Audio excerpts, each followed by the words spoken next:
तो आपके रो मार्क्स कितने थे? मेरे रॉ मार्क्स साइंस के लिए बुक कौन सी ली थी?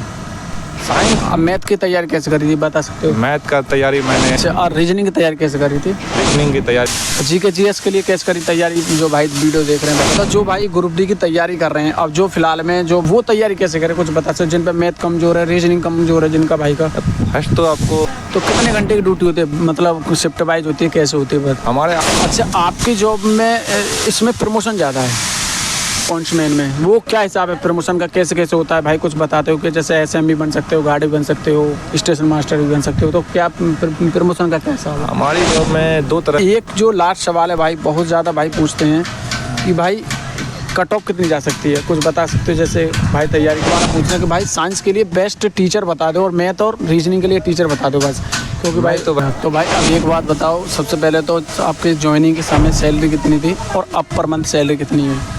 ज्वाइनिंग के समय। हेलो दोस्तों, स्वागत है एक नई वीडियो में। मैं श्याम आपके अपने YouTube channel railway style blog में स्वागत करता हूं। तो भाई आज हमारे साथ है एक और भाई पॉइंट्समैन। जैसे कि भाई आपको पता है रेलवे ग्रुप डी में 14 तरह की पोस्ट निकली हैं और 14 तरह की पोस्ट में भाई पॉइंट्समैन काफ़ी अच्छी जॉब है। वैसे तो सभी जॉब काफ़ी अच्छी है, लेकिन पॉइंट्समैन सबसे ज़्यादा भाई ने फर्स्ट प्रेफरेंस रखा है।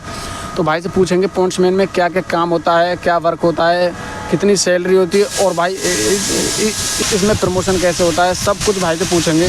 तो भाई सबसे पहले आपका नाम बताओ। मेरा नाम राजदीप सिंह है। मैं पॉइंट्समैन के पोस्ट पे हूँ, चेन्नई डिवीज़न में, चेन्नई स्टेशन पे। कहाँ से हो भाई? मैं बिहार से मुंगेर ज़िला से हूँ। अच्छा, तो भाई सबसे पहले ये बताओ आपकी ज्वाइनिंग कब हुई थी? मेरी ज्वाइनिंग पिछले 2023 में जुलाई महीने में हुई थी। जुलाई में। तो आपके रो मार्क्स कितने थे? मेरे रॉ मार्क्स 73 थे और नॉर्मलाइज करके 79.2 हो गए थे। अच्छा, एससी ओबीसी? मैं जनरल से आता हूँ। जनरल से कितने हुए थे आपके? 79.2 थे। 79.2। अच्छा भाई एक बात बताओ, सबसे पहले तो जब आपकी मतलब ज्वाइनिंग हुई थी तो इसमें कोई ट्रेनिंग हुई थी? पहले ये बताओ। हाँ, हमारी ट्रेनिंग होती है। ये पहले तो ये 45 दिन की होती थी, पर अब इसे 30 दिन की कर दी गई है।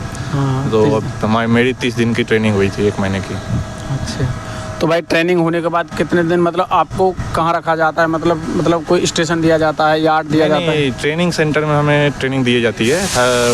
सारे डिवीज़न में एक ट्रेनिंग सेंटर होती है ऑपरेटिंग की, वहाँ पे पॉइंट्समैनों की ट्रेनिंग होती है। वहीं पे भेज दिया गया था 1 महीने के लिए। अच्छा। उसके बाद फिर 15 से 20 दिन का लाइन ट्रेनिंग होता है, जो कहीं किसी भी यार्ड में या तो कोई भी बड़े स्टेशन पे भेज दिया जाता है 15-20 दिन के लिए। उसके बाद फिर वापस हमें पोस्टिंग डाला जाता है। अच्छा, तो ट्रेनिंग में कोई हार्ड वर्क होता है कि नॉर्मल क्या होता है? नहीं, ट्रेनिंग में बस नॉर्मली वर्क होता है, कुछ खास नहीं। हमें बस सिखाया जाता है कैसे क्या सिग्नल देना है, कैसे ट्रेन चलती है, कैसे सिग्नल होते हैं, सारे कुछ सिखाए जाते हैं हमें। अच्छा, तो भाई अब एक बात बताओ, सबसे पहले तो आपके ज्वाइनिंग के समय सैलरी कितनी थी और अब पर मंथ सैलरी कितनी है? ज्वाइनिंग के समय मेरी अप्रोक्स सैलरी 32,000 बन रही थी और अभी मेरी लगभग सैलरी बन रही है 37,000 to 38,000। मतलब एनपीएस कटने के बाद? हाँ, एनपीएस कटने के बाद लगभग 36,000 बन रही है। अच्छा भाई, आप एक बताओ, जो भाई रेलवे ग्रुप डी की तैयारी कर रहे हैं जैसे, तो वो साइंस की तैयारी कैसे करें, कुछ बता सकते हो? मैं तो भाई SK जाके साइंस क्लासेस करता था और जो बिहार में पटना में पढ़ाते हैं, बस नॉर्मली वही पढ़ता था और मैं उतना बेसिक पे ध्यान दिया था। मैं कुछ ज़्यादा एक्स्ट्रा क्लासेस नहीं किया था। अच्छा, ऑनलाइन पढ़े थे ऑफलाइन पढ़े थे? ऑनलाइन पढ़ा था मैं। ऑफलाइन शुरू में ही पढ़ा था एक साल के लिए जाके पटना में, फिर वापस मैं अपने घर पे ही होम टाउन में पढ़ने लगा था। तो आपने साइंस के लिए बुक कौन सी ली थी? साइंस का कुछ नहीं, स्पेशल NCERT सिर्फ पढ़ा था और कुछ खास नहीं पढ़ा था मैं। एनसीईआरटी में कौन सी बुक ली थी? NCERT का साइंस का जो फिजिक्स की और केमिस्ट्री की होती है, 9th और 10th की, वो पढ़ी थी बस। अच्छा, अब भाई जो भाई अगर आपने, मैं साइंस के लिए बता दिया, अब मैथ की तैयारी कैसे करी थी बता सकते हो? मैथ का तैयारी मैंने एक मैथमेटिक्स नाम की क्लासेस है पटना में, मैंने वहाँ मेहता मैथमेटिक्स, वहाँ से मैंने कोर्स किया था, कंप्लीट कोर्स वहाँ से फर्स्ट किया था। उसके बाद फिर उसी का एक रिवर्सल कोर्स आया था, वो किया था 2 बार। अच्छा, और रीजनिंग की तैयारी कैसे करी थी? रीजनिंग की तैयारी मैंने खुद नहीं, कुछ नहीं की थी, बस प्रैक्टिस से हो गया था।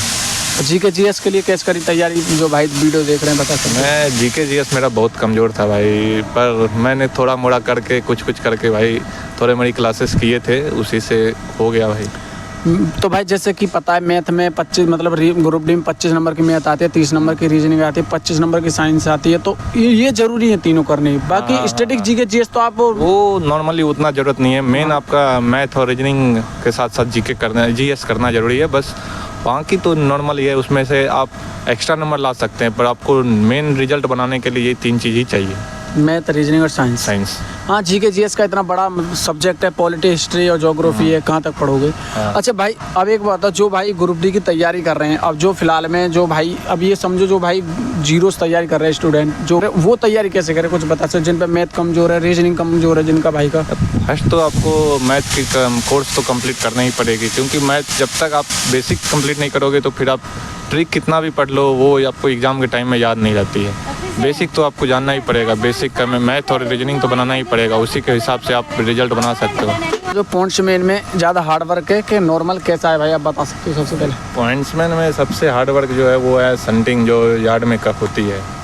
अच्छा, तो ज़्यादा हार्ड वर्क है मतलब। हाँ, ये नॉर्मल वर्क है, कुछ ज़्यादा हार्ड वर्क नहीं है, बस थोड़ा सा इसमें आपको ज़्यादा अटेंशन के साथ मतलब देख के काम करना पड़ता है। अच्छा। वहाँ की आपको स्टेशन मिल गई तो बहुत ही नॉर्मल वर्क है।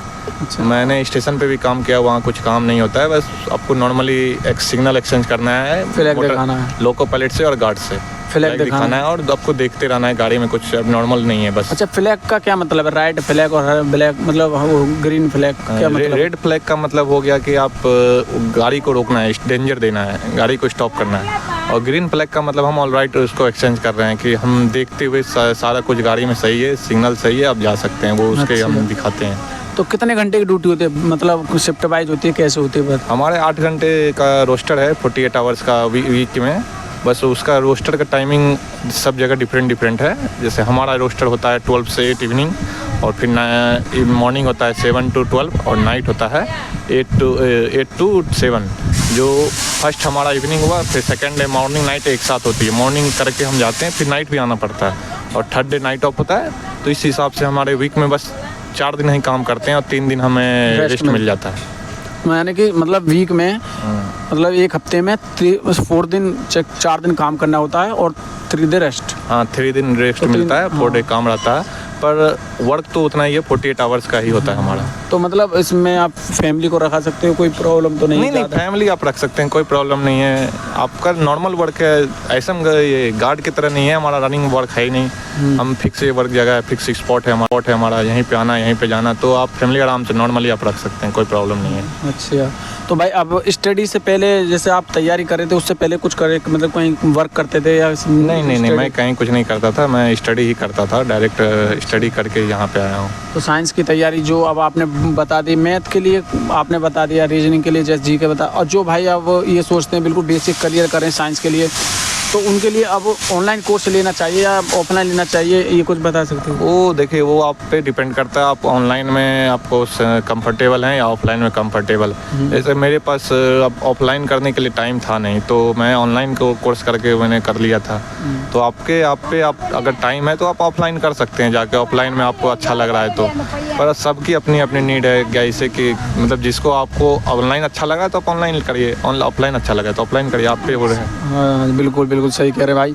तो भाई सबसे पहले जैसे कि भाई आपको पता है भाई पॉइंट्समैन है रेलवे ग्रुप डी में 2023 में जो वैकेंसी 2018 में वैकेंसी आई थी, 2022 में एग्जाम डिले हुआ था, उसमें भाई पॉइंट्समैन है, मतलब इन्होंने फर्स्ट ज्वाइनिंग में इन्होंने पॉइंट्समैन जॉब मिली। जैसे कि आपको पता है मैं भी रेलवे हॉस्पिटल अटेंडर हूँ, तो भाई से मिले थे। जैसे कि आपको पता है भाई मैं हर भाई की कोशिश करता हूँ कि सभी 14 पोस्ट पर दोस्तों मैं इंटरव्यू लूँ, लेकिन जो भी भाई मिलता है मैं सभी का इंटरव्यू लेता हूँ। तो फिलहाल में भाई साथ थे। तो भाई अब एक बात बताओ कि आपकी ज्वाइनिंग के समय मतलब समान ड्यूटी रहती है या फिर डिफरेंट रहती है? नहीं, हमारे एक ही ड्यूटी है, 48 आवर्स की ही ड्यूटी है। पहले कुछ जगह 70 और 60 आवर्स और 72 आवर्स की रोस्टर होती थी, पर अब चेन्नई डिवीज़न में कहीं भी वो रोस्टर नहीं फॉलो होती है, मतलब 8 आवर्स ही ड्यूटी है। कहीं पहले 12 आवर्स की कुछ स्टेशनों पे ड्यूटी थी, पर अभी नहीं है। अच्छा, छुट्टी का क्या हिसाब है, मतलब कितना छुट्टी मिलता है, कितना रेस्ट? हमारे को 10 CL मिलता है और 15x2 यानी 30 LFP मिलता है, और 20 LHP यानी सिक मिलता है पूरे साल में। यानी टोटल मिला के 60 मतलब 40-45 छुट्टियाँ हो जाती हैं। और आप एक बार में हम को लगभग 14 डेज दे देते हैं लीव, और एक्स्ट्रा ले सकते हैं आप, अगर आपको सेंक्शन करवाना है तो आप करवा सकते हैं, ऐसा नहीं है कि नहीं करवा सकते हैं। अच्छा, आपकी जॉब में इसमें प्रमोशन ज़्यादा है? पॉइंट्समैन में, वो क्या हिसाब है प्रमोशन का, कैसे कैसे होता है भाई कुछ बताते हो कि जैसे एसएम भी बन सकते हो, गार्ड भी बन सकते हो, स्टेशन मास्टर भी बन सकते हो, तो क्या प्रमोशन का क्या हिसाब है? हमारी जॉब में 2 तरह के प्रमोशन होते हैं। एक जो डिपार्टमेंटल हमें खुद देती है प्रमोशन, जो एक पॉइंट्समैन बी से पॉइंट्समैन ए होते हैं, उसमें लगभग 2.5-3 साल लग जाते हैं। अच्छा। जो मेरी लगभग 2 साल में आने वाली होगी, 1-1.5 साल तो हो गई है, 2 साल में और आ जाएंगी। तो वो एक प्रमोशन हो गया। उसके बाद नहीं अगर आप कुछ कर पाए तो आपको संटिंग मास्टर की प्रमोशन देंगे, जो संटिंग मास्टर 2 और संटिंग मास्टर 1 होते हैं। उसमें आपको लगभग 10-12 साल एक्स्ट्रा लग जाएंगे। अच्छा। लेकिन आपको अगर एसएम या गार्ड बनना है, या तो पार्सल मैन, या तो सीसीटीसी, बुकिंग ऑफिस, कुछ भी आप बन सकते हैं। उसके लिए आपको एलडीसी एग्ज़ाम आती है, जो डिपार्टमेंटल एग्ज़ाम है, सिर्फ ऑपरेटिंग वाले दे सकते हैं, तो आप उससे बन सकते हैं आप। अच्छा, तो मतलब आपको प्रमोशन काफ़ी अच्छा है। हाँ, प्रमोशन काफ़ी अच्छा है, पर आपको थोड़ा सा पढ़ाई करके एलडीसी एग्ज़ाम से ही आप प्रमोशन अच्छे से ले लेंगे। अच्छा। तो डिपार्टमेंटली प्रमोशन उतना जल्दी मिलता नहीं है, और वो खास भी नहीं है उतना। हाँ, तो अब ये बताओ भाई, जैसे कि अब जो भाई ग्रुप डी की तैयारी कर रहे हैं, आपने बता दिया। अब एक जो लास्ट सवाल है भाई, बहुत ज़्यादा भाई पूछते हैं कि भाई कट ऑफ कितनी जा सकती है, कुछ बता सकते हो? जैसे भाई तैयारी कर रहे हैं, कैसे कितनी जा सकती हो लगभग आपको बताओ? इस पर बहुत कम सीट है, कोई कट ऑफ का कुछ अंदाज़ा नहीं पता चल रहा है कि एग्ज़ाम कैसी जाएगी, सीट कितनी है, किस डिवीज़न की क्या है, कुछ बता नहीं सकते हैं कुछ, क्योंकि पिछले बार लगभग 60 से ऊपर ही सब जगह की कट ऑफ गई थी। लगभग इस बार मिनिमम तो उससे 5 से 10 नंबर ऊपर जाएगी। 5 से 7 नंबर तो मिनिमम जाएगी उससे ऊपर। तो भाई साइंस के लिए बेस्ट टीचर बता दो, और मैथ और रीजनिंग के लिए टीचर बता दो बस, क्योंकि भाई साइंस एसके झा के ऑनलाइन क्लास से किया हूँ, तो मैं उसी को प्रेफरेंस दूंगा। अच्छा। और मैथ रीजनिंग के लिए मैं मेहता मैथमेटिक्स से पढ़ा हूँ, तो उसको प्रेफरेंस दूंगा। आप लोग अपना देख लो किससे पढ़े हो, किससे अच्छे लगे, जो जैसा आपको समझ में आए आप उससे पढ़ सकते हैं। जी भाई, बिल्कुल बात सही है। ज़्यादा से ज़्यादा तैयारी करें भाई। रेलवे ग्रुप डी में ऐसा नहीं कि भाई बुझो करते कट ऑफ इतनी जाएगी, नहीं होगा सिलेक्शन। भाई जो ग्रुप डी की तैयारी कर रहा है अभी ऑनलाइन, देखो मेहनत कभी बेकार नहीं जाती भाई। जो अभी तैयारी कर रहा है ना, वो उसके आगे जाके सिलेक्शन जरूर होगा। और ऐसा तो नहीं भाई जो 32,000 कुछ वैकेंसी निकली, इसमें कोई ना कोई तो भाई लगेगा। अब आप कहोगे ज़्यादा मेहनत करने वाला, तो भाई देखो सुनो, मेहनत आप भी करो भाई। आप लगकर रोज़ लगातार 7 से 8 घंटा पढ़ो और भाई तैयारी करो। जैसे कि भाई ने बताया है, मैथ, साइंस और रीजनिंग का ज़्यादा रोल है। जीके जीएस को आप बहुत ज़्यादा सिलेबस बड़ा होता है, तो इतना कोई ज़रूरी नहीं सिलेबस। आप मैथ रीजनिंग आप करंट अफेयर्स पढ़ लो, जो मेन होती है, जो मतलब स्ट्रेटेजी के पुरस्कार, अवार्ड, खेल अवार्ड होते हैं, इन्हें सिर्फ करंट अफेयर्स कर लो। और बाकी स्टैटिक जीके जीएस के लिए जो मेन होते हैं, राज्यपाल, अनुच्छेद, अनुसूचियाँ, इन्हें याद कर लेना। बाकी भाई ने बता दिया है, मैथ कहाँ से पढ़ना आपके ऊपर है, रीजनिंग कहाँ से पढ़ना है, साइंस के लिए बता दिया है। तो भाई से मिलकर काफ़ी अच्छा लगा है। तो भाई आपसे मिलकर काफ़ी अच्छा नसल लगा, और आपने हमारे लिए इतना समय निकाला, तो थैंक यू, धन्यवाद। थैंक यू भाई। थैंक यू भाई। तो मेरे को लाइक कर देना और चैनल को सब्सक्राइब कर लेना। तो मिलते अगली वीडियो में, तब तक के लिए धन्यवाद। जय हिंद, वंदे मातरम।